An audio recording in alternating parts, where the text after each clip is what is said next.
మరొకసారి తన మాటల ద్వారా మీ ముందు నిలవబెట్టినందుకు ఆ త్రియేక దేవునికి హృదయపూర్వకమైన స్తోత్రాలు. అదే క్రమంలో ఈ అవకాశం కల్పించిన దైవ సేవకులకి కూడా హృదయపూర్వక వందనాలు. మరి దైవ సేవకులు అనారోగ్య కారణాన్ని బట్టి హాస్పిటల్లో ఉన్నారు. మీ అందరి ప్రార్థనా సహకారం కోరారు, ప్రార్థించమని చెప్పారు. దైవజనులకు దేవుడు క్షేమాన్ని, సంపూర్ణమైన ఆరోగ్యాన్ని దయచేసేటట్లుగా మీ ప్రార్థనలో జ్ఞాపకం చేసుకున్న దేవుడు దైవ సేవకులకు కృపాక్షేమాలు తోడుగా ఉంచునోగాక, చక్కటి ఆరోగ్యాన్ని దయచేయునుగాక. అదే క్రమంలో సన్నిధిలో ఏకీవించలు వచ్చిన మీ అందరికి కూడా పేరు పేరున అందరి హృదయపూర్వక వందనాలు. నడిపిస్తున్న సేవకులకు కూడా అమ్మగారికి ప్రత్యేక వందనాలు తెలియజేస్తున్నాను. మంచిది. మన ధ్యానం కొరకు యెషయా ప్రవచన గ్రంథం 31వ అధ్యాయం మొదటి మాటలు మూలవాక్యంగా నేనే చదువుతున్నాను, గమనించండి. 31వ యెషయా ప్రవచన గ్రంథం 31వ అధ్యాయం మొదటి మాటలు. ఆ మొదటి మాటలు చదువుతున్నాను, తర్వాత వాక్యాలు మీరు చదవచ్చు, శ్రద్ధగా గమనించండి. ఇశ్రాయేలు పరిశుద్ధ దేవుని లక్ష్య పెట్టకయు, యెహోవా యొద్ద విచారింపకయు, సహాయము నిమిత్తము ఐగుప్తునకు వెళ్ళుచు గుర్రములను ఆధారము చేసుకొని వారి రథములు విస్తారములనియు రౌతులు బలాఢ్యులనియు వారిని ఆశ్రయించు వారికి శ్రమ. వాక్యమైన దేవుడు ఈ లేఖనాలు తన సన్నిధిలో జ్ఞాపకం చేసుకుని కూడి వచ్చిన మనతోనూ లైవ్ ద్వారా ప్రత్యక్ష ప్రసారాలు వీక్షిస్తున్న వారందరితో పరిశుద్ధాత్మ దేవుడే మాట్లాడి బలపరచునోగాక. శ్రద్ధగా గమనించండి. కొద్ది విషయాలు కొన్ని నిమిషాలు సమయానుకూలంగా చెప్పి ముగిస్తాను. తర్వాత మిగతా కార్యక్రమాల్లోనికి మనం వెళదాం. ఈ వాక్యాన్ని ఆధారం చేసుకుని పరిశుద్ధ దేవుడు, పరిశుద్ధుల ప్రార్థనలు అనండి. అందరూ ఒకసారి కొంచెం పెద్దగా చెప్పండి. పరిశుద్ధ దేవుడు అనండి, పరిశుద్ధుల ప్రార్థనలు.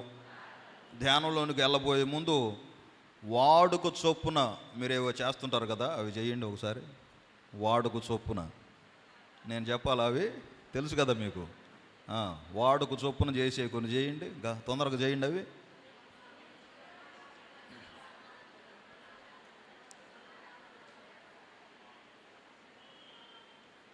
ఇంకా అయిపోవాలి, మళ్ళీ డ్వాక్రా మీటింగ్ పెట్టకూడదు వెనక.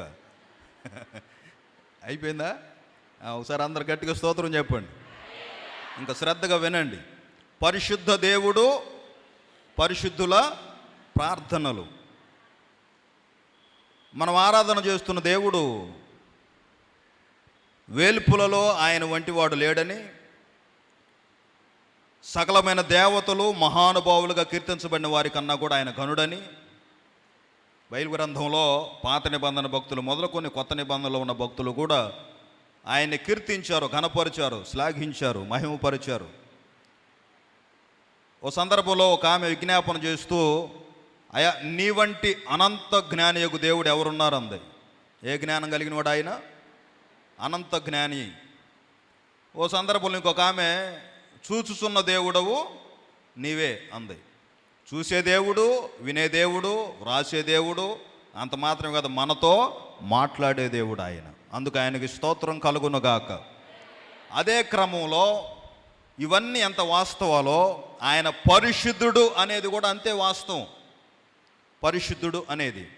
మరి పరిశుద్ధ దేవుణ్ణి మరి మనం ఎలా ఆరాధించాలి, ఎలా గణపరచాలి, మనం చేసే ప్రార్థన ఎలా ఉండాలంటే అవి కూడా పరిశుద్ధంగానే ఉండాలి. స్తోత్రం చెప్పండి. ఎలా ఉండాలి? ఓ భక్తుడు సందర్భంలో ఏమన్నాడంటే, ఉదయాన్న చేయబోయే ప్రార్థన నేను ఈ పూటే సిద్ధం చేసుకుని నీ కొరకు నేను వేచి ఉన్నాను అని అంటాడు కీర్తనకారుడు. అదే క్రమంలో పరిశుద్ధుల ప్రార్థనలను ఎందుకనంటే అసలు ఆయనకి ఇప్పుడు ఈ మాట్లాడే దేవుడు, వినే దేవుడు, రాసే దేవుడు, వీటన్నిటితో పాటుగా ప్రార్థన ఆలకించేవాడు అని కూడా పేరు ఆయనకి. అనండి, ఏం ఆలకిస్తాడు? కొంతమంది అర్థం కాక గంటలు గంటలు కూర్చుంటారు ఏంది అక్కడ, గంటలు గంటలు కేకలేస్తుంటారు ఏంది, గంటలు గంటలు పాడుతుంటారు ఏంది. మీకు విసుగు పుట్టదా మీకు? గంటలు గంటలు మేము చూడు ఊరక వెళ్తాం, దండం పెడతాం, గుంజులు పెడతాం, కొబ్బరికాయ కొడతాం. ఎక్కడ కొడతాం అది అనవసరం, ఎవరికి కొడతాం అనవసరం. అట్టుండాలి భక్తి. ఊరకట్ట రెప్పపాట్లు అయిపోతుండాలి. అంతేగాని ఇదేందమ్ము వాళ్ళు చెబుతుంటారు, మీరు పోతుంటారు గంటలు గంటలు అని. మన ప్రభువు చెప్పిన మాట ఏంటంటే, వారు విసుకక నిత్యము ప్రార్థన చేస్తూ ఉండాలని చెప్పాడట ప్రభు. స్తోత్రం చెప్పండి.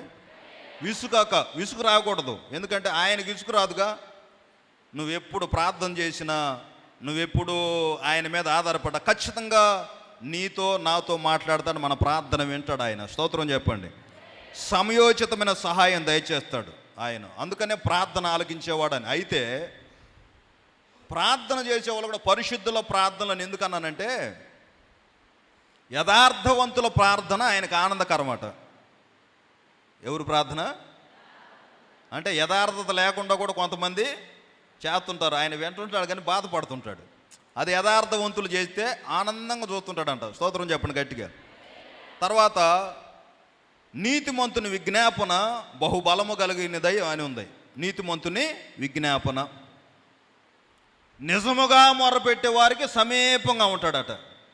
ఇందాక మనం పాడుకున్నాం, ఆయన ఎక్కడున్నాడు? సమీపించరాని తేజస్సులో ఉన్నా నీకు నాకు ఎక్కడికి వచ్చాడు? ఆయన సమీపంగా వచ్చాడు. స్తోత్రం చెప్పండి గట్టిగా. నిజముగా మొరపెట్టే వారికి సమీపంగా ఉంటాడంటే, సరే ఆయన సమీపంగా ఉంటాడా దూరంగా ఉంటాడా ఆ సంగతి కాస్త పక్కన పెడితే, అంటే నిజంగా మొరపెట్టే వాళ్ళు ఉన్నారంటే దాని అర్థం ఏంది? వాళ్ళు ఎవరో మాకు తెలియదు అంటారా?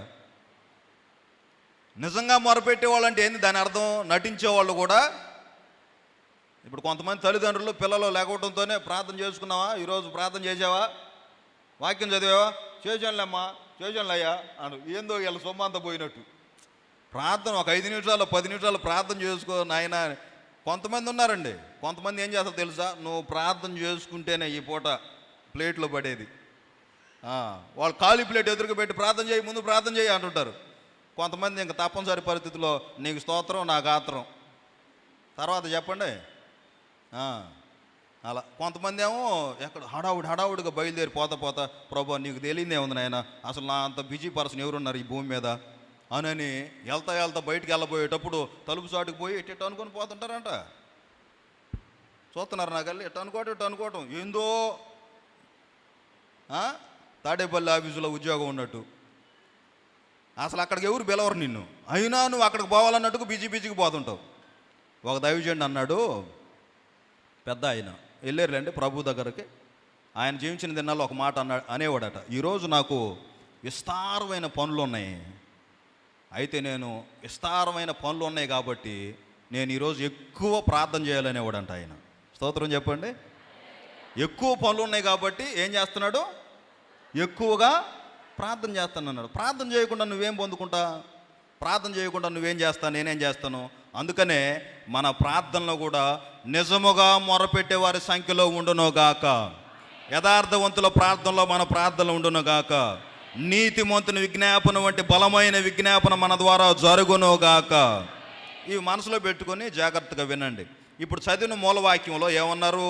ఇశ్రాయేలు పరిశుద్ధ దేవుని లక్ష్య పెట్టకయు, యెహోవా యొద్ద విచారింపకయు, సహాయము నిమిత్తము ఐగుప్తునకు వెళ్ళుచు గుర్రములను ఆధారము చేసుకొని వారి రథములు విస్తారములనియు రౌతులు బలాఢ్యులనియు వారిని ఆశ్రయించు వారికి. ఇశ్రాయేలు పరిశుద్ధ దేవుడు ఈయన్ని వదిలిపెట్టి ఎక్కడికి వెళ్తున్నారంట? అసలు ఆయన లక్ష్య పెట్టట్లా, ఆయనదే ఉందలే అన్నట్టుగా ఆయన లక్ష్య పెట్టకుండా ఎక్కడికి వెళ్తున్నారంట? ఆయన యొద్ద విచారణ చేయట్లేదంట. విచారించడం అంటే ప్రార్థన చేయటం, ఆయనకి విన్నపాలు చెప్పి అసలు సంగతి ఏం చదువుతాడో, ఆయన దగ్గర కనిపెడితే ఏం చదువుతాడో ఆయన దగ్గర కూర్చోవటం. విచారించకుండా సహాయం నిమిత్తం ఎక్కడికి వెళ్తున్నారంట? ఐగుప్తుకి. తర్వాత ఐగుప్తుకి వెళ్తున్నారు, గుర్రాలను ఆధారం చేసుకుంటున్నారు. తర్వాత ఎందుకమ్మా మీరు ఐగుప్తుకి వెళ్తున్నారనంటే, వారి రథాలు విస్తారంలో అయినాయండి, వారి రౌతులు ఆ నడిపేవారు చాలా బలంగా ఉంటారు. అవునా? బైబిల్లో రాయబడిన మరొక మాట, కొందరు గుర్రములను బట్టి కొందరు రథములను బట్టి అతిశయపడతారంట. మనమైతే మన దేవుడైన యెహోవా యందు అతిశయించుదుమో గాక. చప్పట్లు కొడుతూ ఆయన నామని మహింపడదాం బిగ్గరగాను. అవి అనుకున్న వాళ్ళు కూడా కొట్టండి, షెడ్లో ఉన్న వాళ్ళు కూడా కొట్టండి, అందరు హృదయపూర్వంగా హల్లెలూయా. కొందరు ఏటిని ఆధారం చేసుకున్నారు? రథాలని, కొంతమంది గుర్రాలని. మనమైతే ప్రార్థన ఆలకించేవాడు ఒక ఆయన ఉన్నాడు, విజ్ఞాపన ఆలకించేవాడు ఒక ఆయన ఉన్నాడు, నువ్వు బాధలో ఉంటే నీ కన్నీరు తోడటానికి సమీపంగా వచ్చేవాడు ఒక ఆయన ఉన్నాడు. నీ మనోభీష్టాన్ని సఫలం చేసేవాడు ఒక ఆయన ఉన్నాడు. హృదయవాంఛన తీర్చేవాడు ఒక ఆయన ఉన్నాడు. నీ కోరికను సిద్ధింపజేసి నీ ఆలోచన యావత్తును సఫలపరిచేవాడు ఒక ఆయన ఉన్నాడు. ఆయన్ని మర్చిపోకూడదు. ఆయన్ని వదిలిపెట్టి నువ్వు ఎక్కడెక్కడో తిరుగుతూ ఉంటే కుదరదు. అందుకని వీళ్ళు ఆయన దగ్గర విచారణ చేయకుండా, ఆయన లక్ష్య పెట్టకుండా, అసలు గౌరవించట్లా. ఆయనదేముందిలే అన్నట్టుగా వదిలేసి ఎక్కడెక్కడికో పోతున్నారట. ఎక్కడెక్కడికో ఐగుప్తు దేశం, ఆ గుర్రాలు బాగుంటాయి, రథాలు బాగుంటాయని. 3వ వాక్యం చదవండి. వీళ్ళు ఎవరైతే గుర్రాలు బాగుంటాయి, రథాలు బాగుంటాయి, వాటిని నడిపే వాళ్ళు బాగా బలంగా ఉంటారని అనుకుంటున్నారో వాళ్ళ గురించి ఆ 3వ వాక్యంలో ఉందో చూడండి, 31:3. ఐగుప్తులు మనుషులే గాని దేవుడు గారు. ఐగుప్తుల గుర్రములు మాంసమయములే గాని ఆత్మ కావు. యెహోవా తన చెయ్యి చాపగా సహాయము చేయవాడు జోగును. అది అందరు ఈ మాట నాతో చెప్పండి. ఐగుప్తీయులు, కొంచెం పెద్దగా చెప్పండి. ఐగుప్తీయులు మనుషులే గాని దేవుడు కారు. ఐగుప్తీయుల గుర్రములు మాంసమయములే గాని ఆత్మ కావు. ఒకసారి తల్లపైకి ఎత్తి నా కళ్ళు చూడండి. ఇప్పుడు యెహోవా దగ్గర, తండ్రి దగ్గర విచారణ చేయకుండా ఎక్కడికి వెళ్తున్నారు వీళ్ళు? ఐగుప్తు. వీళ్ళ చూపు అంతా వేటి మీద ఉంది? ఐగుప్తు గుర్రాల మీద, రథాల మీద, వాటిని నడిపే వారి మీద. బైబిల్ చెబుతుంది, మీరు ఎవరైతే గొప్పోళ్ళు, రథాలు గొప్పవి, గుర్రాలు గొప్పవి అని అనుకుంటున్నారో ఆ ఐగుప్తీయులు కూడా మనుషులే కదా అన్నాడు. అందరు ఆ మాట నాతో చెప్పండి. ఐగుప్తీయులు మనుషులే కానీ దేవుడు కారు. ఎవరంటే ఐగుప్తీయులు ఎవరు? మనుషులే కానీ దేవుడు గారు. తర్వాత ఐగుప్తీయుల గుర్రాలు, ఏమైనా ఎనప గుర్రాలా? బంగారంతో చేయబడ్డాయా? అక్కడ ఏమన్నాడు? ఐగుప్తీయుల గుర్రములు మాంసమయములే గాని ఆత్మ కావు. యెహోవా తన చేయి చాపగా సహాయము చేయువాడు జోగును. సహాయం పొందువాడు పడును. వారందరూ కూడి, నేను అంటాను, వాళ్ళు ఎవరైతే ఐగుప్తీయుల మనుషులు, ఐగుప్తుల గుర్రాల రథాలు అనుకుంటున్నారో ఆ ఐగుప్తీయులు మనుషులే కదా. ఇటు చూడాలి. ఒకసారి స్తోత్రం చెప్పండి గట్టిగా. మందిరంలో ఉన్నప్పుడు అటు ఇటు ఎందుకు చూస్తుంటారు? శ్రద్ధగా వినండి. బైబిల్ చూడమన్నప్పుడు బైబిల్ చూడాలి. మొన్న విక్టర్ అన్న ఒక మాట చెప్పారు, దిక్కులు చూసేవాళ్ళు ఏమవుతారని చెప్పాడు. ఎందుకు నా చేత మళ్ళీ చెప్పించుకుంటారా? చెప్పాడు గారు, మళ్ళీ ఎందుకు ఆ మాట? స్తోత్రం చెప్పండి గట్టిగా. మనసు ఆయన మీద ఉండాలి, వాక్యం మీద ఉండాలి. స్తోత్రం చెప్పండి గట్టిగా. మన గట్టిగా చెప్పాలి. హల్లెలూయా. ఐగుప్తీయులు ఏదనుకుంటున్నారు? ఐగుప్తు దేశం, గుర్రాలు, రథాలు అనుకుంటున్నారు. అవన్నీ ఐగుప్తీయులు మనుషులే కదా అన్నాడు. ఇప్పుడు నీవు సన్నిధికి వచ్చిన నీవు ఈ వాక్యం వింటున్న నీవు ఒకవేళ సన్నిధికి రాలేక అత్యవసర పనిని బట్టో లేదా అనారోగ్య కారణాన్ని బట్టి ఒక లైవ్లో చూస్తున్నావేమో నాకు తెలియదు. సహోదరుడు, సహోదరి, నీతో కూడా దేవుడు మాట్లాడుతున్నాడు. నీవు ఎవరిని ఆధారం చేసుకుని వీళ్ళు నా బలం అని అనుకుంటున్నావో వారు కూడా మనుషులే. అర్థమైందా? వారు కూడా మాకు పలానా ఆయన తెలుసు అండి. మనిషా దేవదూత? అదే నీకు తెలిసిన ఆయన మనిషా దేవదూత? మాకు పలానా వాళ్ళు తెలుసు అండి, బాగా లావుగా ఎత్తుగా ఉంటారండి. ఏందంట లావుగా ఎత్తుకుంటే వాళ్ళు మనుషులు లేకపోతే ఏంది? మీకు బాగా మంచిగా హోదా ఉండేవాళ్ళు తెలుసా? బాగా పలుకుబడి ఉన్నవాళ్ళు తెలుసా? పాకిస్తాన్ వాళ్ళు కూడా తెలుసా నీకు? మా దేశంలో కాదు, పాకిస్తాన్ వాళ్ళు కూడా. పాకిస్తాన్ వాళ్ళు కూడా ఎవరు? అదే నీకు తెలిసిన వాళ్ళు మనుషులే. స్తోత్రం చెప్పండి గట్టిగా, కొంచెం గట్టిగా చెప్పండి. మా ఊర్లో అసలు మా వీధి అసలు మా ఇంటి పేరు వాళ్ళు అంతా మనుషులా దేవదూతలమ్మా? మీ ఇంటి పేరు వాళ్ళు ఒకళ్ళు దేవదూతలాగా సంచరిస్తున్నారు అనుకో, ఉంటావు నువ్వు ఆడ? తెల్ల చేసుకొని సంచరిస్తున్నారు అనుకో. మొన్న ఈ మధ్య మా ఏరియాలో ఒక ఆమె అర్ధరాత్రి 12 గంటలకు లేచిందట. లేచి చూసేసరికి వాళ్ళ ఆవరణంలోనే ఆమె బట్టలు ఆరేసుకునే దగ్గర తెల్లగా ఒకటి, ఇటు చూడండి, ఇటు అటు ఊగుతుంది. ఏంటిది? తెల్లడదని చెప్పాను నేను, పలాదని చెప్పానా? నేను అడిగింది చెప్పండి. ఒక తెల్లడది అటు ఇటు ఊగుతుంది. ఏమో బయటకు వచ్చింది. ఇంక దాన్ని చూసి ఎంత స్పీడ్గా బయటకు వచ్చిందో అంతకంటే స్పీడ్గా పెద్ద గావుకి ఎగేసుకుంటా లోపల పోయి మంచం మీద పడిందంట. వామ్మో వాయో అనుకొని. దేన్ని చూసి? ఈ తెల్లగా ఏదో కనపడింది ఆమెకి. అది ఆమె వేసిన టవలే, తెల్ల టవలు ఆమె వేసిందే, ఆమె ఉతికి ఆరేసిందే. మిగతా బట్టలన్నీ తీసి ఆ ఒక్కటి మరిచిపోయింది. ఎక్కడ? దండం మీద. అబ్బా, రేత్రి వచ్చేసరికి ఆమె ఏమనుకుంది? అన్ని తీసాను అనుకుంది. ఇప్పుడు బయటకు వచ్చి చూసేసరికి ఆమెకి ఏం కనపడుతుంది? ఆమె వేసిన, ఆమె ఉతికిందే, ఆమె ఆరేసిందే, ఆమె వదిలిపెట్టిన టవలే అటు ఇటుగా ఊగుతుంది. ఇప్పుడు ఆమె దాన్ని చూసి ఏమనుకుంది? అమ్మో వచ్చిందిరా నాయన, ఇంకా దొరికిపోయాను, దేవదూత కాపుదాలు పెట్టమని ప్రార్థన చేశాను, కానీ ఈ లూసిగాడు వచ్చాడు ఏందని ఇంకా ఇంకా భయపడతా పోయి ఇంక మంచం మీద పడింది. ఇంట్లో వాళ్ళందరూ కంగారు పడిపోయి బయటకు వచ్చి చూస్తే, లైట్ వేసి చూస్తే ఏముంది? అక్కడ దండం మీద తెల్ల టవలు ఊగుతుంది. అంత ధైర్యవంతులు అన్నమాట. మీరు కాదులేండి, మీరు చాలా ధైర్యవంతులు, సింహం వలే ధైర్యవంతులు. ఒక అమ్మాయి డాబా మీదగా వాక్యం చదువుదామని బైబిల్ తీసుకొని పోయిందంట. ఫ్యాన్ పెట్టుకుంది, కుర్చీ వేసుకుంది. అసలు ఈరోజు నేను ఎక్కువ చదవాలా, అసలు ఈరోజు దేవుని స్వరం వినాలి. ఎవరి స్వరం? కొంచెం పెద్దగా చెప్పండి.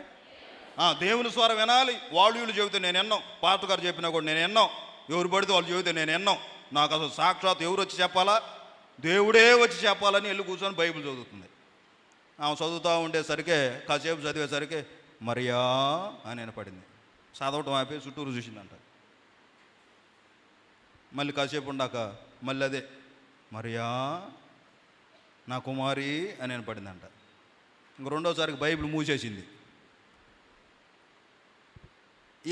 ఎవరు స్వరం వినాలని వెళ్ళింది పైకి? ఇప్పుడు ముందే ఏమి వినపడింది? అదే మరియా అని వినపడిందిగా.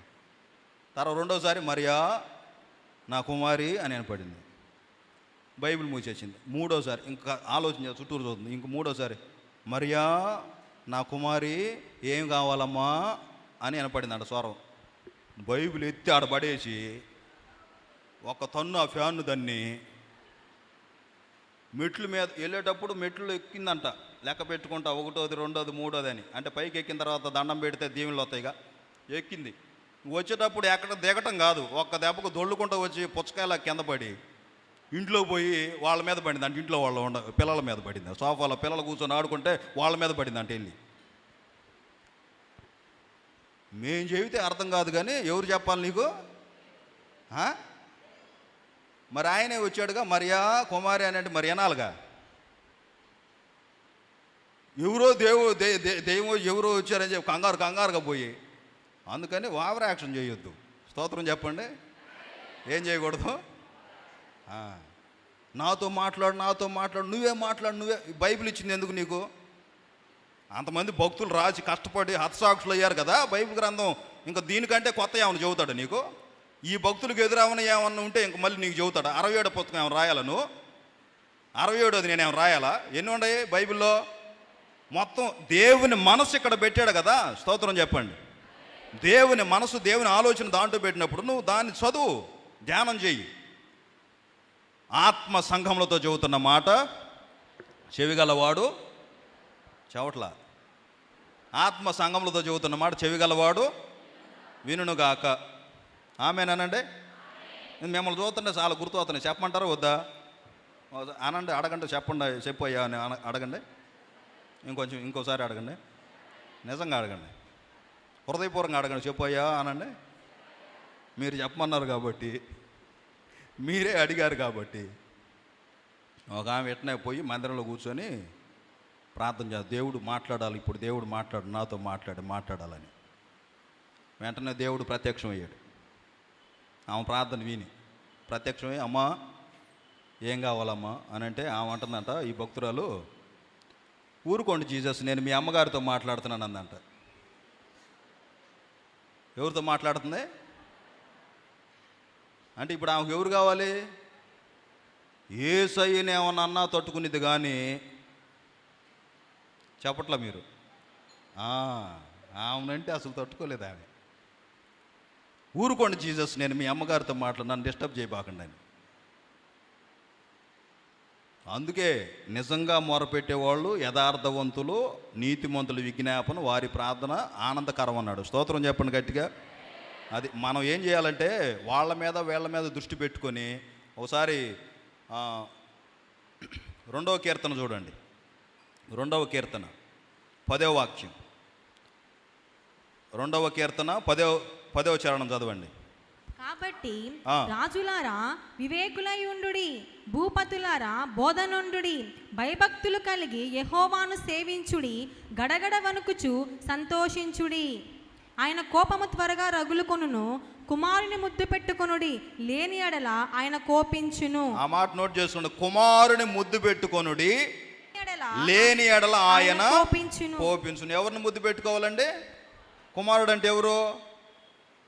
కుమారుడు అంటే ప్రభువే కదా. ఇప్పుడు ఆయన దగ్గరకు వచ్చి ఆయన నీతో మాట్లాడంటే ఊరుకోండి జీసస్ మీ అమ్మగారితో అనకూడదు. ఓ సందర్భంలో ఒక మంత్రి గారు ఓ ప్రాంతానికి విజిట్ చేయడానికి వచ్చారంట. విజిట్ చేయడానికి పెద్ద ఆయన అధికారి, అందరూ ఆయనకి దండేద్దామని శాలువాలు దండలు తీసుకుని వెళ్ళి అందరూ విఐపీలు అందరూ, ఆ పెద్ద విఐపీ వచ్చాడు, ఆయనకి దండేద్దామని అందరూ లైన్లో నిలబడి వీళ్ళు దండలు తెచ్చిన వాళ్ళు దండలు, శాలువాలు తెచ్చిన వాళ్ళు శాలువాలు కప్పుతున్నారంట. ఒకడు హడావుడిగా ఈయన హెలికాప్టర్లో వచ్చాడంట. హెలికాప్టర్లో వీళ్ళందరూ ఈయనకి దండేస్తుంటే వాళ్ళు లేదు, తెలివి కలిగినోడు అట్టుకుంది బాగా. దండ తీసుకొని గబ హెలికాప్టర్ దగ్గరకు పోతున్నాడంట. ఎవరి దగ్గరికి? ఈయన హెలికాప్టర్లో వచ్చాడంట, దాని దగ్గరకు పోతున్నాడంట. సెక్యూరిటీ వాళ్ళు అడిగి హెలికాప్టర్ దగ్గరకు పోతున్నావు ఏంది? అదిగో అధికారి ఆడికి వచ్చాడు కదా, మంత్రి గారు వచ్చారుగా, అందరూ ఆయనకు దండేస్తుంటే నువ్వేంది ఎక్కడికి వస్తున్నావు అంటేనో ఆడన్నాడంట, మంత్రి గారే అంత గొప్పోడైతే మంత్రి గారిని తెచ్చిన హెలికాప్టర్ ఇంకేమంత గొప్పది అన్నాడంట. అబ్బా, ఏది? మంత్రి గారే అంత గొప్పోడైతే మంత్రి గారిని తెచ్చిన హెలికాప్టర్ ఇంకెంత గొప్పదే, అందుకని అందరూ ఆయనకు దండేస్తాను, నేను ఒకటన్నా హెలికాప్టర్కి వేద్దామని వస్తున్నాను అన్నాడంట. ఆశీర్వాదానికి దొడ్డిదారులు అడ్డుదారులు ఏమి ఉండవు. నువ్వు అటు ఇటు వెళ్ళాల్సిన ప్రభువు చెప్పాడు. సాక్షాత్ ఏం చెప్పాడంటే, మీరు ఇది వరకు నా పేరట అడగలేదు, ఇప్పుడు నా పేరట మీరు అడగండి, నా పేరట మీరు ఏది అడిగినా ఆయన అనుగ్రహిస్తాడు. స్తోత్రం చెప్పండి గట్టిగా. ఏమైనా అడ్డదారి ఏమైనా ఉందా ఆశీర్వదించబడటానికి? కుమారుని ముద్దు పెట్టుకోనండి, కుమారుని హత్తుకోనండి. మన ఉపవాస గుడికల్లో సేవకులు జ్ఞాపకం చేశారు, ఆయన వాక్యమును వినుటకు ప్రజలందరూ ఆయన హత్తుకొని ఉన్నారు కనుక వచ్చిన వారికి ఏమి చేయాలో అర్థం కాలేదట. అంటే ప్రభువుని హింసించాలని, ప్రభువుని నిందించాలని, ప్రభువుని ఎగతాళి చేయాలని, ఎగతాళి నిందలు ఆడితో ఆగితే సరి, అంతటితో ఆగరు వాళ్ళు, చంపాలని ప్రయత్నం చేస్తున్నారట. ఈయనని ఎలాగూ సంహరింతుమా అని ఆలోచన చేస్తున్నారట. ప్రభువుని అలాగూ ఆలోచన చేస్తుంటే వచ్చారు అధికారులు, పంపారు, వీళ్ళు వచ్చారు ఆయన సంహరిద్దాం, తీసుకొని పట్టుకొని వెళ్దామని. వచ్చేసరికి ప్రజలందరూ ఆయన చుట్టూ ఉన్నారట, ఆయన హత్తుకొని ఉన్నారట. వచ్చిన వారికి ఏమి చేయాలో అర్థం కాల. స్తోత్రం చెప్పండి గట్టిగా. నువ్వు కుమారుని ముద్దు పెట్టుకుంటే, కుమారుని హత్తుకొని ఉంటే, వాక్యమైన దేవుని నువ్వు హత్తుకొని ఉంటే, నీ మీదకి శత్రువు ఎంతమంది అయినా రాని, ఏ రీతిగా అయినా నిన్ను అసలు ఏమి కదిలించలేరు. స్తోత్రం చెప్పండి గట్టిగాను. హల్లెలూయా, హల్లెలూయా. అది నీ దృష్టి, నీ ఆలోచన అంతా ఆయన మీదే ఉండాలి. ఐగుప్తుకి వెళ్దాం, అక్కడ బాగుంది, ఆ గుర్రాలు బాగున్నాయి, ఈ రథాలు బాగున్నాయి, ఆ రథసారథులు వాళ్ళు బాగున్నారు, వీళ్ళు బాగున్నారంటే అవన్నీ ఐగుప్తు గుర్రాలైనా ఇంకో దేశం గుర్రాలైనా మాంసమయములే.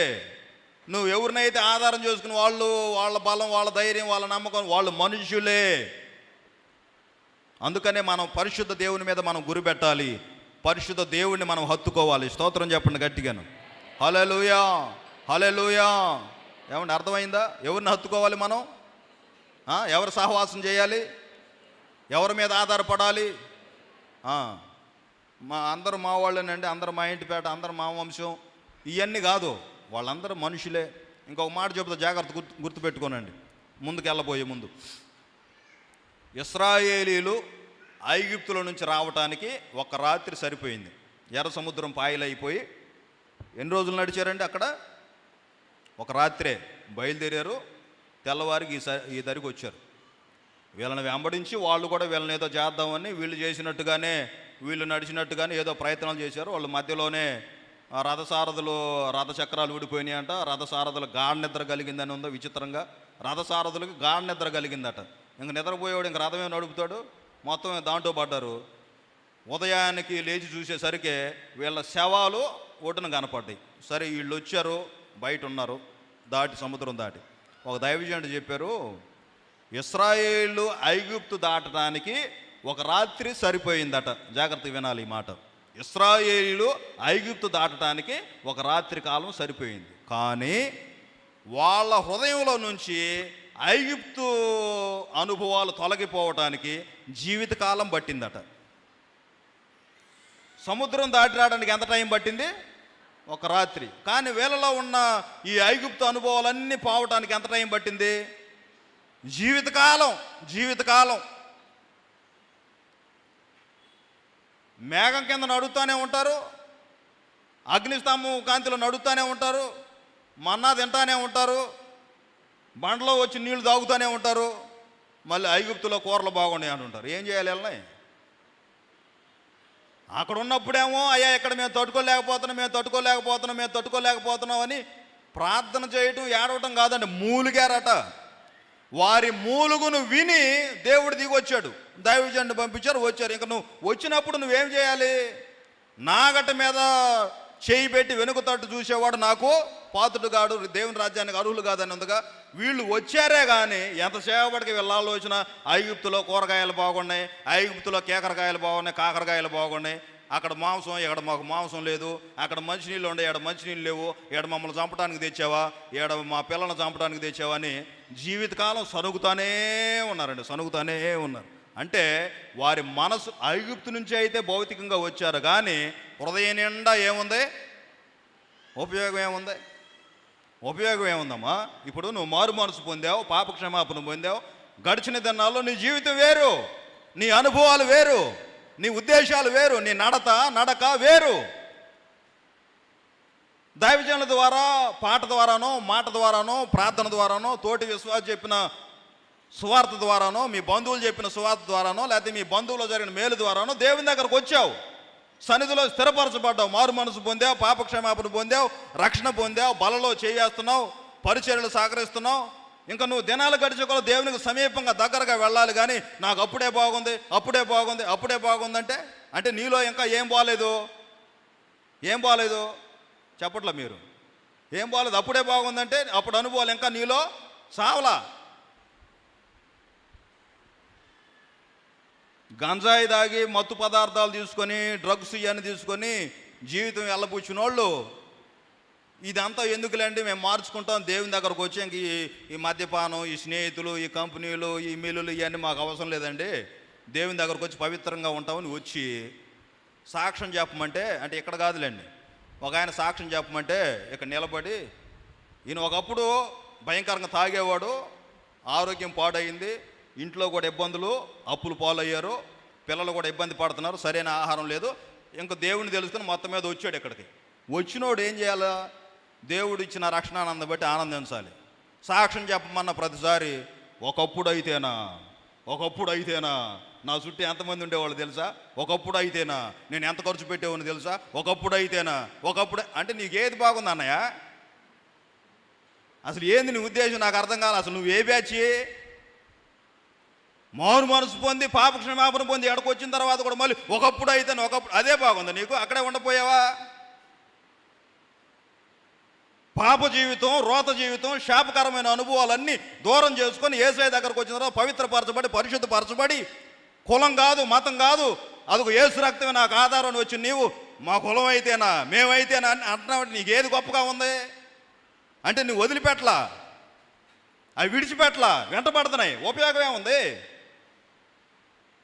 ఐగుప్తు వదిలిపెట్టి వచ్చి ఎర్ర సముద్రం దాటి వచ్చి ఎర్ర సముద్రం పాయలైంది చూసావు, యోర్దాను నది ఆరిపోయింది చూసావు, ఎరికో గోడలు కుప్పగోలింది చూసావు, అద్భుతాలని చూస్తానే ఉన్నావు. బండ చీలిస్తే నీళ్లు, ప్రార్థన చేస్తే ఆహారం, పూరేలు కూరమంటే పూరేలు కూరుతున్నాయి, సమృద్ధిగా తింటాం. మళ్ళీ ఈ సవిసారం లేని ఆహారం ఏంది? మోషే గారు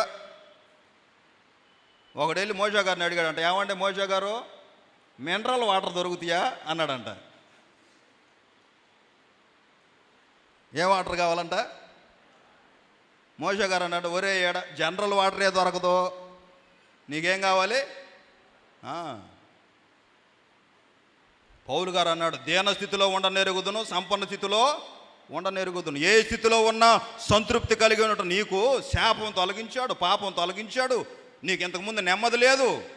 ఇంతకుముందు నీ పరితాంతం ఏంటంటే, నెమ్మది లేకుండా విస్తారమైన ధనముండుట కంటే. తబల ఒకటి చాలు. నెమ్మది లేకుండా విస్తారమైన ధనముండుట కంటే దేవుని యందలి భయభక్తులతో ఉండుటే మేలు, ఉండుటే మేలు. దేవుని యందలి భయభక్తులతో ఉండుటే మేలు, ఉండుటే మేలు.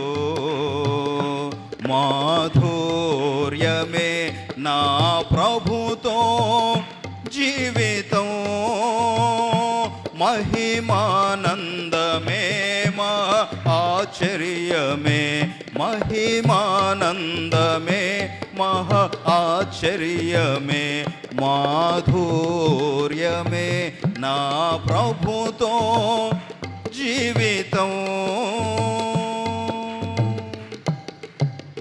విస్తారమైన ధనం ఉందండి, పేరు ప్రఖ్యాతులు ఉన్నాయి, ఇంటి చుట్టూ జనం, కంటి నిండా కావలసినవన్నీ ఉన్నాయి, ఒంటి నిండా బంగారం ఉంది. కానీ ఏమి లేదు, నెమ్మది లేదు, ఆదరణ లేదు, స్వస్థత లేదు, ప్రశాంతత లేదు. సన్నిధికి వచ్చావు, నువ్వు ఊహించిన మేలుతో దేవుడు బలపరిచాడు, నువ్వు ఊహించిన స్వస్థత నీ పట్ల చేశాడు.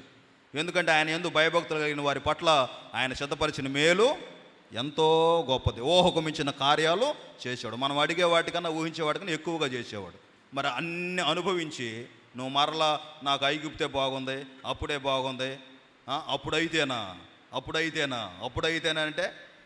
అంటే నీకు ఇంకా లోపల బోలా పూర్తిగా వదిలిపెట్టలా. ఇంకెట దీవించబడతా, కుటుంబం ఎట దీవించబడింది, పిల్లలు ఎట దీవించబడతారు.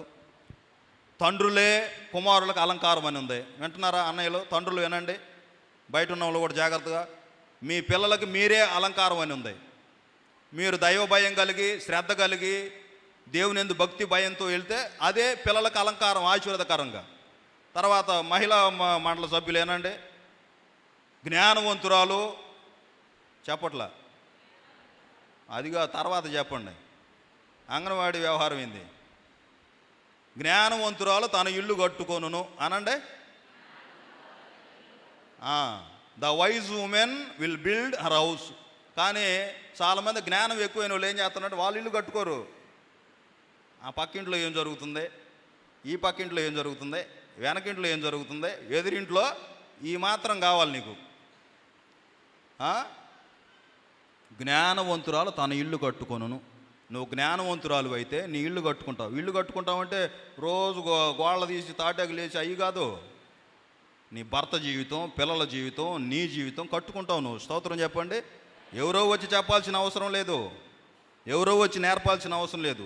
తండ్రులైతే బైబిల్లో ఉంది, పురుషులైతే పవిత్రమైన చేతులైతే ప్రార్థన చేయమని ఉంది. స్తోత్రం చెప్పండి గట్టిగా.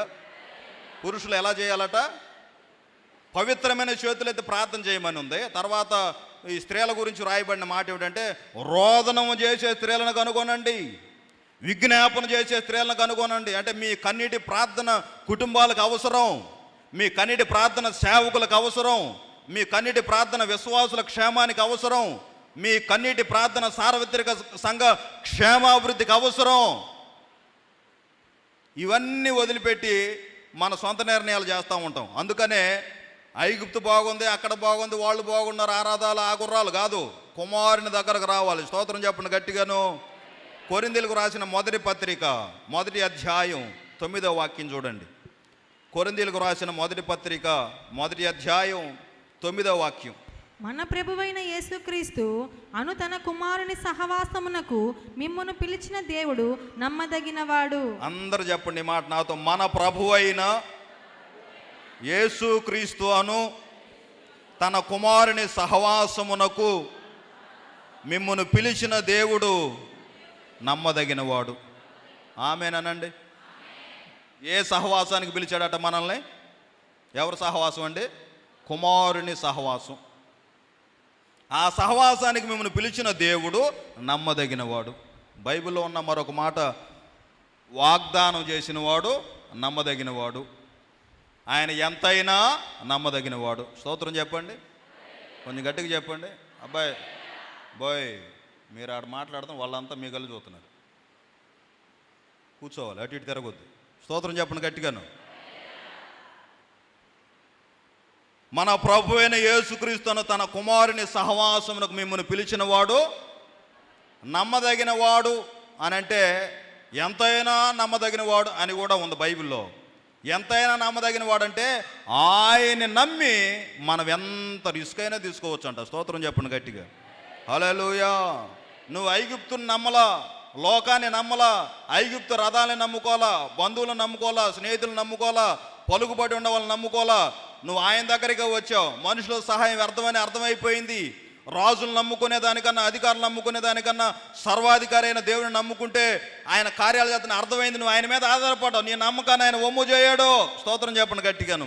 నమ్ముట నీ వల్ల అయితే నమ్మువానికి సమస్తము సాధ్యమే. ఓ తండ్రి కుమారుని బాగు చేయమని ప్రభు దగ్గర తీసుకొచ్చాడు. నమ్ముతున్నావా అని అంటే ఆయన ఏమన్నాడు తెలుసా? తండ్రి, అయ్యా నాకు అపనమ్మిక రాకుండా సహాయం చేయమన్నాడు. స్తోత్రం చెప్పండి. ఆ మధ్య ఒక కూటం జరుగుతుంటే ఇంచుమించుగా 1000 మంది ఉన్నారు. కూటంలో ప్రశాంతంగా జరుగుతుంది. వాక్యం అరగంట అయిపోయింది, సేవకుడు మంచిగా వాక్యం చెబుతున్నాడు, అందరు క్రమంగా వింటున్నారు. ఊరకట్ట జల్లు పడింది. చిన్న గాలి తోలి వాన తోలినట్టుగా, వానగాలి వచ్చినట్టుగా వచ్చి చిన్న జల్లు పడింది. వెంటనే ఒక ఆమె ఆ సమూహంలో గొడుగు తీసిందంట పైకి. ఏ సమూహంలో? ఆ 1000 మంది సమూహంలో ఒక ఆమె ఏం తీసింది? గొడుగు తీసింది. ఈ పాస్టర్ గారు అన్నాడు, నువ్వు ఒక్కదానివి చాలమ్మా, కూటం మొత్తం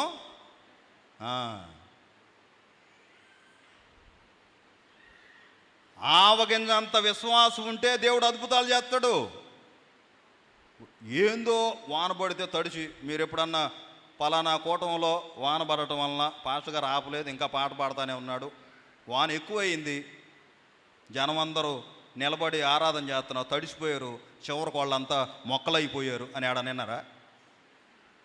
ఇంటి దగ్గర ఎప్పుడు తడవలా మీరు వానకి? ఏమైంది ఆ కాసేపుకి గొడుగు తీయాలా?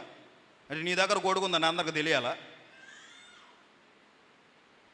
ఈ చిన్న అనుమానాలు చిన్నయే. విశ్వాసం ఎంత చాలన్నాడు ఆయన? కొబ్బరి బొండ అంత అన్నాడా? చెప్పండి పెద్దంగా, ఎంత అన్నాడు? మరి అనుమానం కూడా అంత చాలు కదా.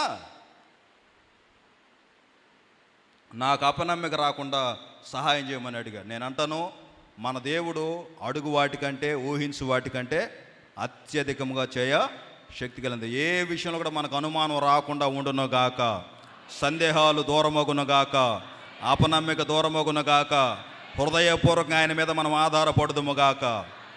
ఒక ఆమె గురించి ఆ సమాజం అంతా దూషించారు, ద్వేషించారు, అవమానకరంగా మాట్లాడి ఇష్టం వచ్చినట్టు, అసలు నీది కూడా ఒక బతికేనా, నువ్వు కూడా బతుకుతున్నావా, నీది కూడా ఒక బతికేనా అని ఏదేదో మాట్లాడుతున్నారు.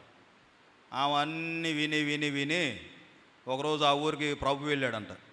ఆయన పలానా ఇంట్లో సువార్త చెబుతున్నాడు, వారికి ప్రార్థన చేస్తున్నాడని తెలిసింది.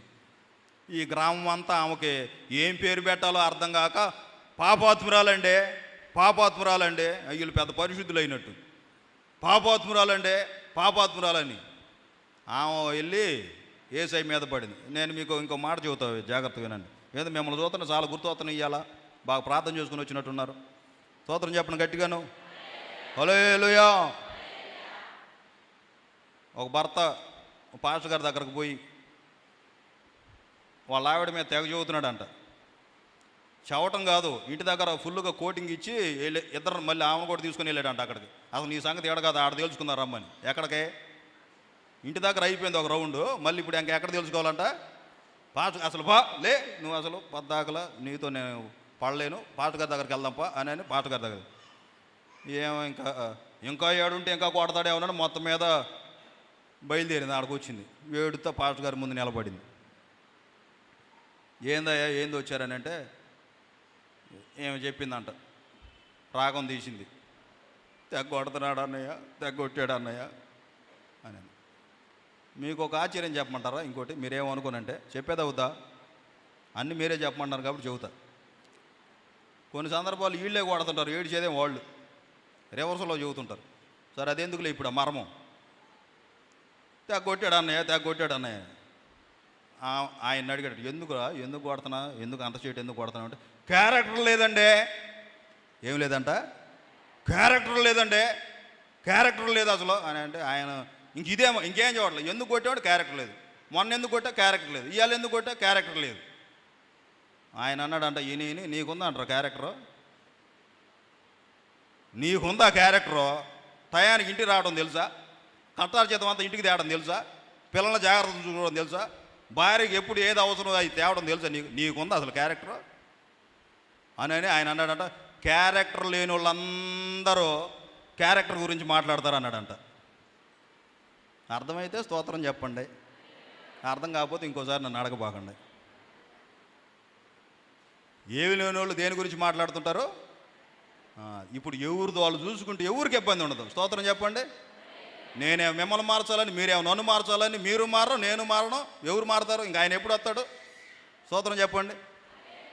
ఒకసారి అన్నయ్య చెప్పాడు, అబ్బాయి ఇదిగో త్వరగా వచ్చుతున్నానని చెబితేనే 2026 సంవత్సరంలోకి వచ్చాం మనం. ఇప్పుడు ఆయన ఏమన్నాడు? వెళ్తా ఇదిగో నేను త్వరగా వచ్చుతున్నానని చెబితేనే ఇప్పుడు ఎన్నో సంవత్సరాలకు వచ్చాం మనం. ఒకవేళ ఆయన చూద్దాంలే అంటే ఏంది పరిస్థితి? ఏముందిలే చూద్దాంలే అంటే ఏంది మన పరిస్థితి అన్నాడు. ప్రియులారా, నేను అంటాను, సరే ఆయన సమయంలో ఆయన వస్తాడు, మనకు సిద్ధపాటు ఉండాలి. స్తోత్రం చెప్పండి. మన సమయం మనకు తెలియదుగా, తెలుసా? తర్వాత ఏం జరుగుతుందో, సాయంత్రం ఏం జరుగుతుందో తెలుసా? రేపేం జరుగుతుందో తెలుసా? తెలియదు. కానీ ఆయన రావట్లేదు కాదు, నువ్వెప్పుడు పోతావు, నేను ఎప్పుడు పోతానో తెలియదు. అయ్యా శుభమాని ఆదివారం ఆరాధనకు వస్తే మమ్మల్ని పంపించడానికి ప్లాన్ చేసినట్టు ఉన్నామని అనుకోబాకండి. మీరే కాదు, నేనైనా అంతే కదా, నేను కూడా మనిషినే, మీరు కూడా. అందుకనే మనం అన్ని విషయాలు ఆయన మీద ఆధారపడాలి. స్తోత్రం చెప్పండి. వాళ్ళని వీళ్ళని నిందించడం కాదు. ఇప్పుడు ఈ పాపాత్మురాలు అని ఆ ఊర్లో ఉన్న పరిశుద్ధులందరూ ఒక మీద ముద్ర వేశారు. సరే వాళ్ళతో నాకు ఎందుకులని చెప్పి వెళ్ళిపోయి యేసయ్య పాదాల మీద పడింది. స్తోత్రం చెప్పండి గట్టిగా. ఆ ఇంటోళ్ళు ఏమని అనుకుంటారేమో, పక్కన ఉన్న వాళ్ళు ఏమని అనుకుంటారు, శిష్యులు ఏమని అనుకుంటారు, ఏమి చూసుకోవాలా, పాదాల మీద పడింది. మొన్న విక్టర్ బాబు అన్న ఒక పాట మీకు జ్ఞాపకం, అమ్మాని పిలిచావు ప్రభువా, ఇది ఎవరు పిలువాని పిలుపు, నేనెన్నడు వినాని పలుకు. అమ్మా అనే పదం అసలు ఆమె ఎప్పుడూ వెళ్ళదండి. ఎవరైనా పిలిస్తేగా అందరూ ఏం ముద్ర వేశారు. కానీ యేసయ్య ఆమెతో ఏమన్నాడు? ఆమె ఏమి ప్రసంగం చేయలేదండి. యేసయ్య దగ్గర పోయి పాటలు పాడలా, కేకలేలా, ప్రసంగం కూడా ఏమి చేయలా. కన్నీటితో ఆయన పాదాలు కడుగుతూ ఉందట. స్తోత్రం చెప్పండి గట్టిగాను. కన్నీటితో కడుగుతూ ఉంటే ఆమెకు అప్పుడే సమాధానం వచ్చింది. అమ్మా, నువ్వు విస్తారంగా ప్రేమించావు కాబట్టి నీ విస్తార పాపాలు క్షమించబడ్డాయి. స్తోత్రం చెప్పండి గట్టిగాను. హల్లెలూయా, హల్లెలూయా. పరిశుద్ధాత్మ దేవుని ప్రేరణతో చెబుతాను. ఈరోజు నువ్వు ఏ ఉద్దేశంతో వచ్చావో నాకు తెలియదు. నువ్వు ఇంటి దగ్గర ఎన్ని సమస్యలు, ఎన్ని నిందలు, ఎన్ని అవమానాల మధ్య పడుతున్నావో, ఎన్ని భరిస్తున్నావో నాకు తెలియదు. ఈరోజు అయా నీ సన్నిధికి వచ్చాను, నీ పాదను ఆశ్రయించిన ఒక్క మాట ఆయనతో చెప్పి కన్నీరు గారిస్తే నీ జీవితాన్ని మార్చబోతున్నాడు ఇలా ఆయన. స్తోత్రం చెప్పండి గట్టిగాను. నీ దుఃఖ దినాలు సమాప్తం చేయబోతున్నాడు ఆయన. హల్లెలూయా. నీ కన్నిటిని నాట్యంగా మార్చబోతున్నాడు ఆయన. హల్లెలూయా. నీ మోడు బారిన జీవితాన్ని చిగురింప చేయబోతున్నాడు ఆయన. హల్లెలూయా. వాళ్ళ మీద వీళ్ళ మీద కాదు, ఆ ఊరోళ్ళు, ఆ గ్రామంలో ఏదేదో అన్నారు, ఏం పట్టించుకోవాలి. యేసయ్య పాదాల మీద పడింది, కన్నీరు గార్చింది. ఇక పాపం చేయబాకు, నీ పాపాలు క్షమించబడ్డాయి అన్నాడు. స్తోత్రం చెప్పండి గట్టిగా. ఎప్పుడు మార్చబడింది? ఆమె ఎవరి సహవాసం దగ్గరకు వచ్చింది? ఎవరిని ముద్దు పెట్టుకుంది? అది మన జీవితాలు పరిశుద్ధపరచబడటానికి, పరిశుద్ధులుగా ఉండటానికి అది ఆయన సహవాసానికి రావాలి. ఆయన్ని హత్తుకోవాలి, ఆయన వాక్యాన్ని హత్తుకోవాలి, ఆయన్ని ముద్దు పెట్టుకోవాలి, ఆయన సహవాసాన్ని మనం ఎదగాలి. స్తోత్రం చెప్పండి గట్టిగాను. హల్లెలూయా. రోమాపత్రిక చూడండి. ఆ విధంగా సహవాసానికి వచ్చి మన జీవితాలు మార్చబడిన తర్వాత అసలు మనల్ని ఎందుకు పిలిచాడో రోమాపత్రిక 1:1. రోమపత్రిక 1:1 త్వరగా చదవండి. యేసుక్రీస్తు దాసుడను ఆ. అపోస్తలుడుగా నుండుటకు పిలువబడిన వాడును ఆ. దేవుని సువార్త నిమిత్తము ప్రత్యేకింపబడి వాడునైనా పౌలు రోమాలో ఉన్న దేవుని ప్రియులందరికీ అనగా పరిశుద్ధులుగా ఉండుటకు పిలువబడిన వారందరికీ శుభమని చెప్పి రాయునది. గమనించండి, వీళ్ళు దేని కొరకు పిలువబడ్డారంట? వీళ్ళు ఏ పట్టణంలో ఉన్నారు? రోమా అనండి అందరూ. రోమాలో ఉన్న దేవుని ప్రియులకు అందరికంటే ఎవరు ఆ దేవుని ప్రియులు రోమాలో అని అంటే వారిని పిలిచాడట.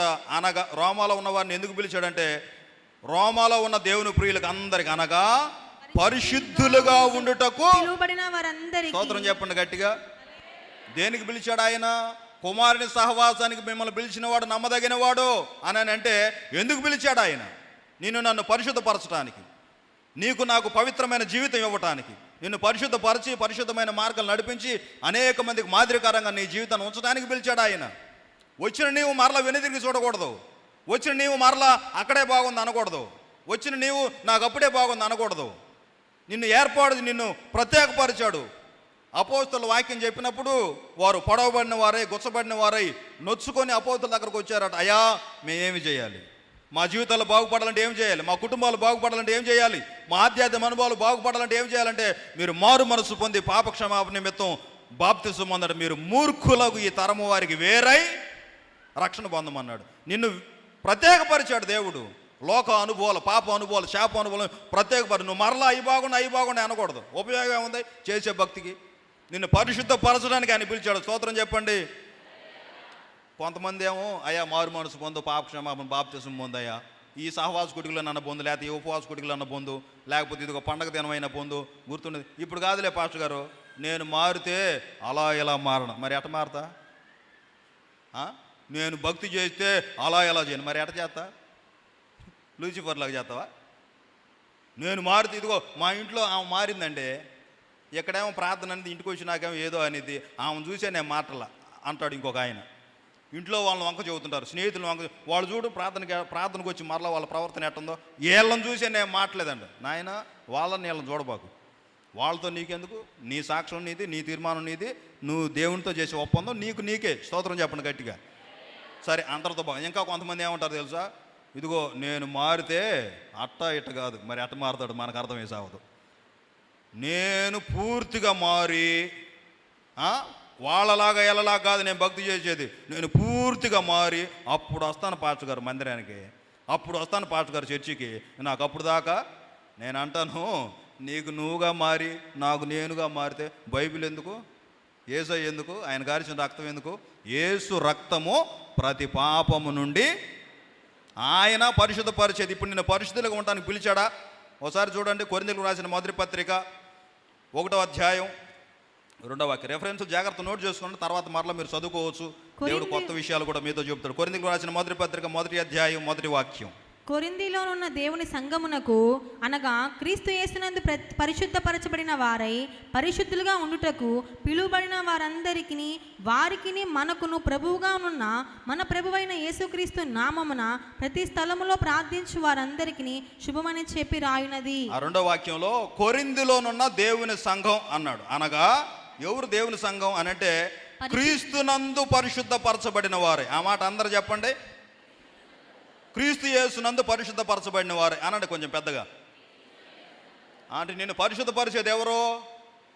నువ్వు కాదు, నీ వల్ల కాదు, నా వల్ల కాదు. ఇంకో మాట చెబుతా, జాగ్రత్త వినండి. మన నీతి దేవుని దృష్టికి మురికి గుడ్డలాగా ఉండిందంట. మనం నీతి, ఇదిగో నేను నీతి అండి, న్యాయం అండి, నాలో అన్యాయం లేదండి, అక్రమం లేదండి, అధర్మం లేదండి, అంత నీతిగా బతుకుతానండి అని నువ్వు చెబుతుంటే ఆ నీతి అని నువ్వేదనుకుంటున్నావో ఆ నీతి దేవుని దృష్టికి మురికి గుడ్డలాగా ఉండిద్దంట. అంటే ఆయన దగ్గరికి వెళ్ళడానికి మన నీతి సరిపోదు, మన పరిశుద్ధత, మనం ఏదైతే భక్తి అనుకున్నామో అది సరిపోదు. అందుకనే ప్రభు అన్నారు, శాస్త్రుల నీతి కంటే పరిసయ్యుల నీతి కంటే మీ నీతి అధికం కావాలన్నాడు. అందుకనే అసలు వాళ్ళతో వీళ్ళతో లేదా మనతో పోల్చుకోవటం ఎందుకు? యేసయ్య నీతి మీద ఆధారపడితే సరిపోదు. స్తోత్రం చెప్పండి.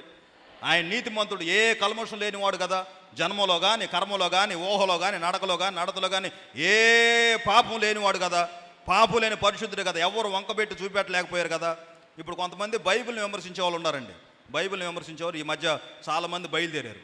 వారు ఇప్పుడు బైబిల్ని విమర్శించిన కొంతమంది అయితే ఇది ఏకంగా బూతుల పుస్తకం అని కూడా చెబుతూ సాహసం చేశాను. సరే, వాళ్ళు బైబిల్ని విమర్శించినా బూతు పుస్తకం అన్నా వాళ్ళు ఎవరిని విమర్శిస్తున్నారు? విమర్శిస్తే అబ్రాముని, విమర్శిస్తే దావీదుని, విమర్శిస్తే లోతుని, లేకపోతే ఇంకొక చెప్పండి బోత. వింటున్నారు నేను చెప్పేది? అర్థం అవుతుందిగా. ఎవరెవరినో విమర్శిస్తుంటారు, కానీ యేసయ్యని ఏమన్నా విమర్శిస్తున్నారా? అది ఆయన ఈ పాపం చేశాడు, ఆయన ఈ పాపం అని ఏమన్నా అనగలుగుతున్నారా? ఏ పాపం లేదు కదా. ఏ పాపం లేని పరిశుద్ధుడు ఆయన. స్తోత్రం చెప్పండి గట్టిగా.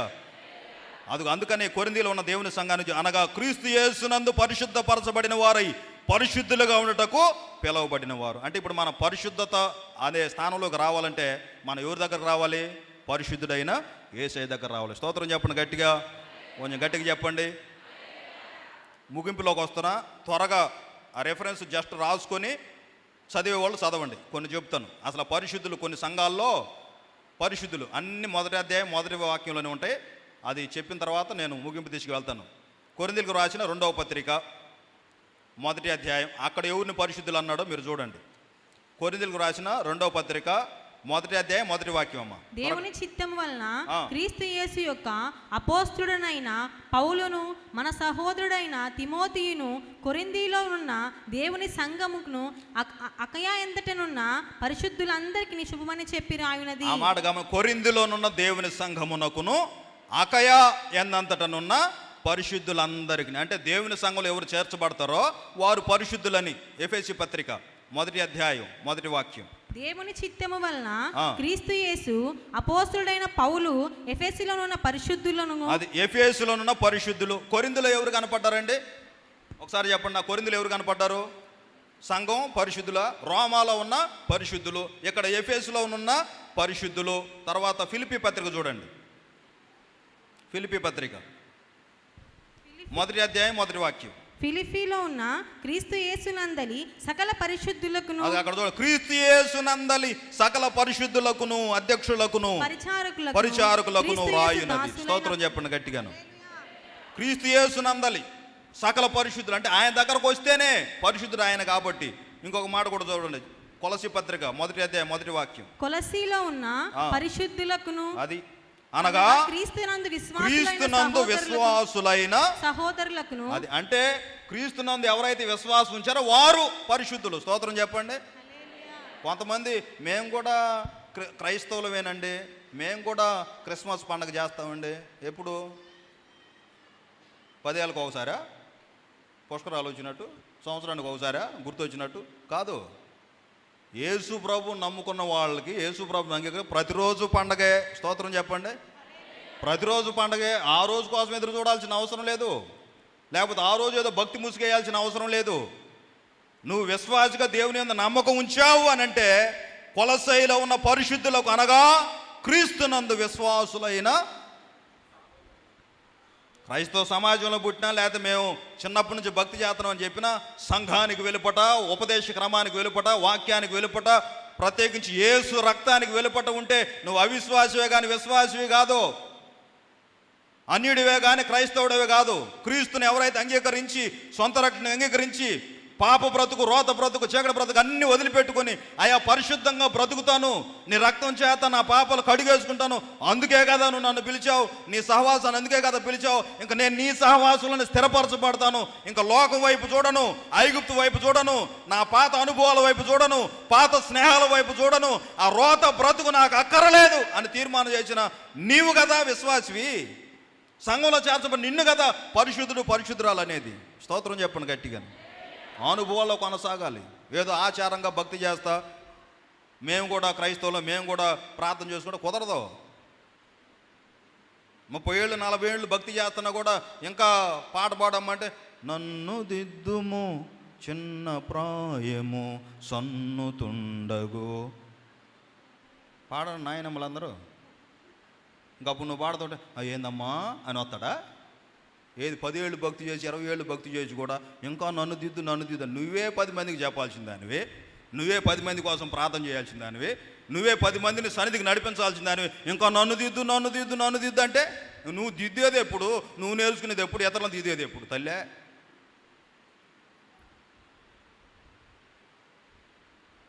అందుకనే దేవుడు నీకు అవకాశం ఇచ్చినప్పుడు నువ్వేం చేయాలి? స్థిరపరచబడాలి. స్తోత్రం చెప్పండి, కొంచెం గట్టిగా చెప్పండి.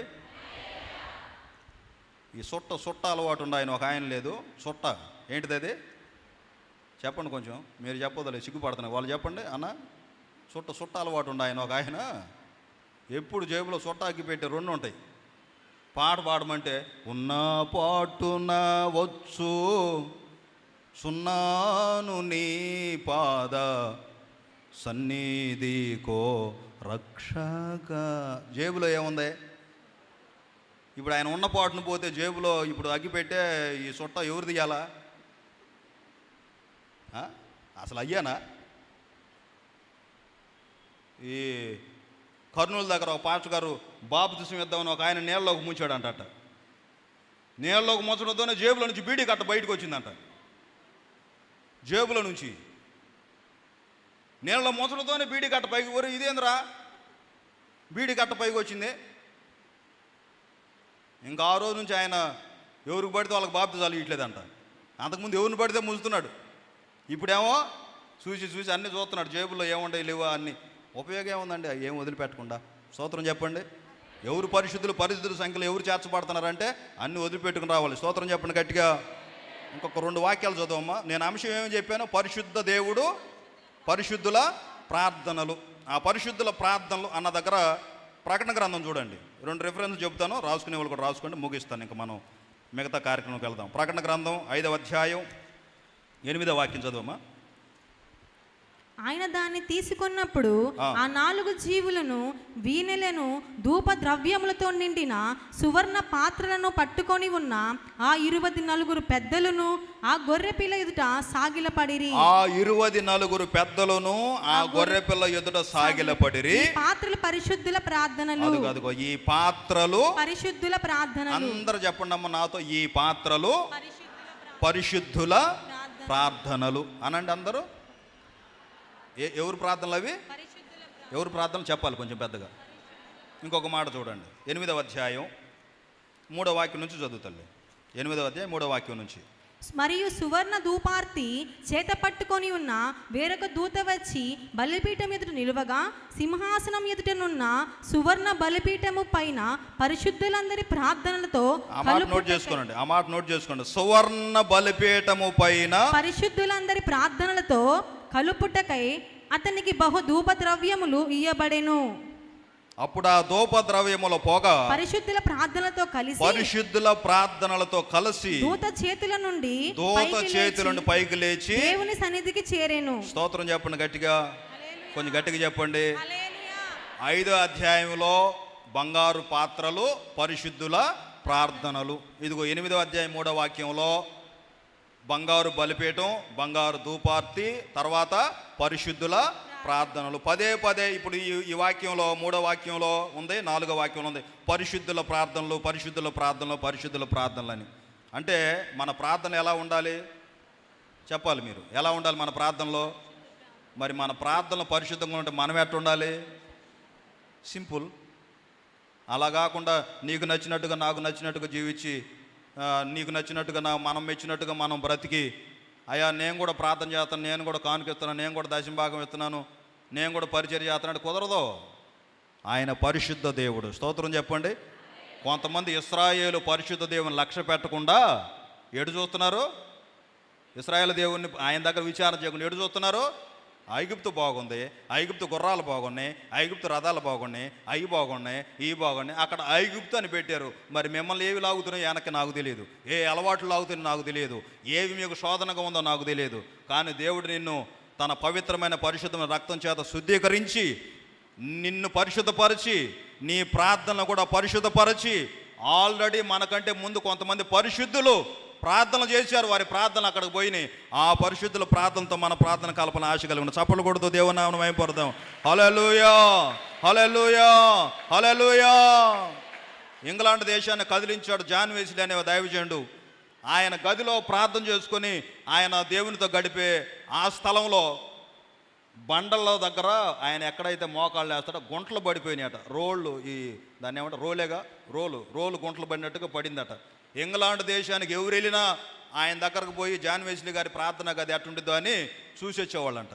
ఒకసారి అమెరికా నుంచి ఒక టీం వెళ్ళిందట అక్కడికి చూద్దామని. ఆయన ఇల్లు, ఆయన గది అన్నీ చూసి గైడ్ అవన్నీ చూపించాడంట. ఇంకెళ్ళండి, ఇంకా టైం అయింది, బయలుదేరండి, వ్యాన్ ఎక్కండి అని వాళ్ళందరిని తీసుకెళ్ళి ఆ వ్యాన్ ఎక్కేటప్పుడు కౌంట్ చేశాడంట. అందరూ వచ్చారా, అందరూ ఎక్కారు, ఈ వ్యాన్లో అందరూ ఉన్నారు, ఆ వ్యాన్లో అందరూ ఉన్నారు అని చూస్తే 2 వ్యాన్లో ఒక వ్యాన్లో ఒక అతను తగ్గాడు. మళ్ళీ లెక్క పెట్టారు, అబ్బాయి చూడండి మీతో పాటు వచ్చిన వాళ్ళు అందరూ ఉన్నారా దీంట్లో? మా వ్యాన్లో అందరూ ఉన్నారండి, ఆ వెనక వ్యాన్లో ఉన్నారు, ఒకటి తగ్గారండి, ఒక ఆయన కనపట్లేదు, ఒక బ్రదర్ లేడేడా అని అంటే ఈయన అటు చూసి ఇటు చూసి ఆ క్యాంపస్ అంతా చూసి ఎక్కడ చూసినా కనపడలే. ఆయన ఎటుపోయాడు, ఎక్కడ ఉన్నాడు ఏందని వెతుకుతా పోతే చివరికి ప్రార్థనా గది తలుపు తీస్తే జాన్ వెస్లీ గారు ఎక్కడైతే మోకాళ్ళు వేసి ప్రార్థన చేశాడో అక్కడ ఒక యవ్వనస్తుడు మోకాళ్ళు వేసి ప్రార్థన చేస్తున్నాడంట. దేవునికి స్తోత్రం కలుగునుగాక. అక్కడ ప్రార్థన చేస్తా అంటున్నాడంట, అయ్యా జాన్ వెస్లీ గారి దినాల్లో ఉన్న ఆ ఉద్యమం మరలా నా దినాల్లో ఇవ్వవా? జాన్ వెస్లీ గారి ద్వారా ఇంగ్లాండ్ దేశాన్ని కదిలించినట్టుగా మా దేశాన్ని కదిలించవా? నా జీవితాన్ని మాదిరికరంగా చేయవా? ఇది ఈ భక్తుడు ప్రార్థన చేస్తే, పరిశుద్ధత కలిగి ప్రార్థన చేస్తే, యథార్థత కలిగి ప్రార్థన చేస్తే, నీతి కలిగి ప్రార్థన చేస్తే దేశాన్నే కదిలించావు కదా, నా దినాల్లో ఆ ఉద్యోగాన్ని ఇవ్వవా? నేను ఆ ఉద్యోగాన్ని చూడాలి, నువ్వు మరలా ఆ ఉద్యోగ దినాలు నాకు ఇవ్వవా అని అక్కడే మోకాళ్ళు వేసి ప్రార్థన చేస్తుంటే తీసుకెళ్ళిన గైడ్ ఆశ్చర్యపోయి ప్రార్థన చేసుకుని వచ్చిందాక అంతే నిలబడ్డాడట. ఇంతకీ ఆ జాన్ వెస్లీ గారి గదిలో మోకాళ్ళు వేసి ప్రార్థన చేసిన దైవజనుడు ఎవరో తెలుసా? బిల్లీ గ్రహం గారు. స్తోత్రం చెప్పండి గట్టిగా. తర్వాత అమెరికా దేశాన్ని సువార్త ద్వారా, ప్రార్థన ద్వారా కంపింపజేశాడు ఆయన. సువార్త చదువుతుంటే 1000 మంది రక్షణ పొందారు. అదే ఉద్యమం, ఆయన దినాల్లో ఇచ్చిన ఉద్యమం నాకు ఈ ప్రభు అని ప్రార్థన చేశాడు. 1000 మంది ఆత్మలకు, లక్షల మంది ఆత్మలకు మాదిరికరంగా జీవించి వెళ్ళాడు. ఇప్పుడు వాళ్ళ కుమారుడు ఫ్రాంక్లిన్ గ్రాహం గారు పరిచర్య చేస్తున్నారు. ఎంత దేవుడు వాళ్ళని ఆశీర్వదించి పరిచర్య కోసం 25 విమానాలే అనంట ఇచ్చింది. ఎన్ని? 25 వ్యాన్లు కాదు, ఎంత సింపుల్గా 25 విమానాలు ఇచ్చాడంట. ప్రపంచం అంతా తిరుగుతున్నారు. స్తోత్రం చెప్పండి గట్టిగాను. హల్లెలూయా. ఆశ కలిగిన ప్రాణాలు ఏం చేస్తారండి ఆయన?